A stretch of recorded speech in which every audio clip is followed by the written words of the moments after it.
10 లక్షల కోట్ల రూపాయలు అప్పులతో ప్రారంభించాం. జీతాలు కూడా ఇవ్వలేని పరిస్థితి, కనీసం పేదవాడికి పింఛన్ ఇవ్వలేని పరిస్థితి. కానీ మనసుంది ఈ ప్రభుత్వానికి. అదే సమయంలో మీరు ఒక మంచి నిర్ణయం చేశారు. ఆ నిర్ణయం 21 మందిని ఎంపీలు గెలిపించారు ఎన్డీఏకి. ఆ 21 మంది కేంద్రంలో కూడా మన సహకారం కీలకమయ్యే పరిస్థితి వచ్చింది. ఎన్డీఏలను ఉన్నాం. మీరిచ్చిన గుర్తింపు మీ సంక్షేమానికి ఉపయోగించాలని, ఈ రాష్ట్ర అభివృద్ధి కోసం ఉపయోగించాలని ముందుకు పోతున్నాం. అందుకే ఇవన్నీ కూడా ఒక నిర్దిష్టమైన కార్యక్రమాలతో ఈరోజు ఒక దీనికోసం ముందుకు పోయే పరిస్థితికి వచ్చాం. మొన్నే మీరు చూశారు, నేను మొదటిసారి 5 సంతకాలు పెట్టాను. మొదటి సంతకం మా తమ్ముళ్లకు ఉపాధి కల్పించడానికి డిఎస్సి, మెగా డిఎస్సి 16,347 ఉద్యోగాలు ఇప్పిస్తున్నాం. రెండోది పెట్టుబడులు తెస్తాం. నేను ఒక మాట ఇచ్చాను, నా ఆలోచన అంతా ఈ యువతకు ఉపాధి కల్పిస్తే ప్రపంచాన్ని జయించే శక్తి ఈ పిల్లలకు ఉంది, అది చేసి చూపిస్తానని చెప్పి కూడా నేను మీ అందరికి హామీ ఇస్తున్నా. ఇది కాకుండా రెండో సంతకం ల్యాండ్ టైటిలింగ్ యాక్ట్ రద్దు చేసని పెట్టా. మీరందరూ చూస్తున్నారు. ఇప్పుడు కూడా మీది పట్టాదారు పుస్తకం మీది. మీ నాన్నో మీ తాతో భూమి ఇచ్చాడు. బొమ్మ ఎవరిది? బొమ్మ ఎవరిది అంటున్నా. ఇది న్యాయమా ఇది అని అడుగుతున్నా మిమ్మల్ని. వాళ్ళ తాత ఇచ్చాడా? వాళ్ళ నాన్న ఇచ్చాడా మీకు ఆ భూమి? కాదు. వేస్తే మీ ఫోటో వేయాలి దానిపైన.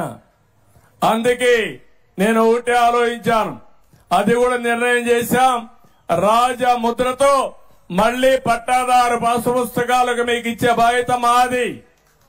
గవర్నమెంట్ ఎంబ్లం ఉండాలి తప్ప వ్యక్తుల పెత్తనం కాదు, వ్యక్తుల అయిష్టాలు కాదు. ఇంకో పక్కన ల్యాండ్ టైటిలింగ్ యాక్ట్ తీసుకొచ్చాడు. అది చూస్తే నాకే భయం వేస్తా ఉంది. నా భూమి కూడా నా పేరుతో ఉండదు ఆ చట్టంగా అమల్లోకి వస్తే.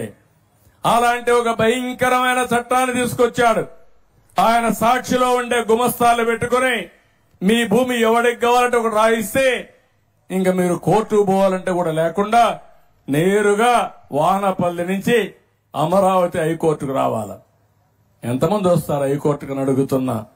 ఇలాంటి దుర్మార్గమైన ఆలోచనలు మనందరి జుట్టు పట్టుకొని ఆడించాలనుకుంటే భగవంతుడు ఇప్పుడు అతన్ని ఎక్కడ పెట్టాలో అక్కడ పెట్టే పరిస్థితికి వచ్చారు. అది చరిత్ర అని చెప్పి కూడా నేను మీకు తెలియజేస్తున్నాను. అందుకే నిన్న మొన్న అంటున్నాడు, మీరు హోదా ఇవ్వలేదు కానీ ఆయనకు హోదా కావాలంట, ప్రతిపక్ష హోదా. ప్రజలు ఇస్తే వచ్చేది హోదా, ప్రజలు గెలిపిస్తే వచ్చేది పదవి. అట్లా కాకుండా దబాయిస్తేనో నేరాలు చేస్తేనో బెదిరిస్తేనో వచ్చేది కాదు. అవునా కాదా అని మిమ్మల్ని అడుగుతున్నా. ఇలాంటి తప్పుడు పనులతో వచ్చే పరిస్థితికి వచ్చాడు. సామాజిక పింఛన్, నేను దానికి ఒక పేరు కూడా పెట్టా. పేదల సేవలో మొదటి తారీఖు ప్రతి ఒక్క ఆఫీసర్, ప్రతి ఒక్క పాలిటీషియన్ మొదటి తారీఖున దర్శనం చేసుకోవాల్సింది పేదవాళ్ళని దర్శనం చేసుకోవాలి. వాళ్లకు పింఛన్ ఇవ్వాలి. 3,000 రూపాయలు పింఛన్ ఉంటే ఒకేసారి 4,000 రూపాయలు పింఛన్ పెంచిన పార్టీ ఎన్డీఏ గవర్నమెంట్. అవునా కాదా అని మిమ్మల్ని అడుగుతున్నా. ఆ రోజు అన్నారు ఈ పింఛన్ ఇవ్వాలంటే వాలంటీర్లు ఉండాలని. వాలంటీర్లు లేకుండా ఉన్నారని దగ్గర మంచి మేలో జూన్లో మీరు చూస్తే 35 మందిని చంపేశారు ముసలివాళ్ళని ఎండలో తిప్పి. నేనన్నా 1 గంట నాకు అధికారం ఉంటే ఏం చేస్తానో చేసి చూపిస్తానని చెప్పి ఈ రోజు మీరు చూశారు. తొలి రోజే 99% పింఛన్లు ఇచ్చాం వాలంటీర్లు లేకుండా ప్రభుత్వ యంత్రాంగంతో. అవునా కాదా?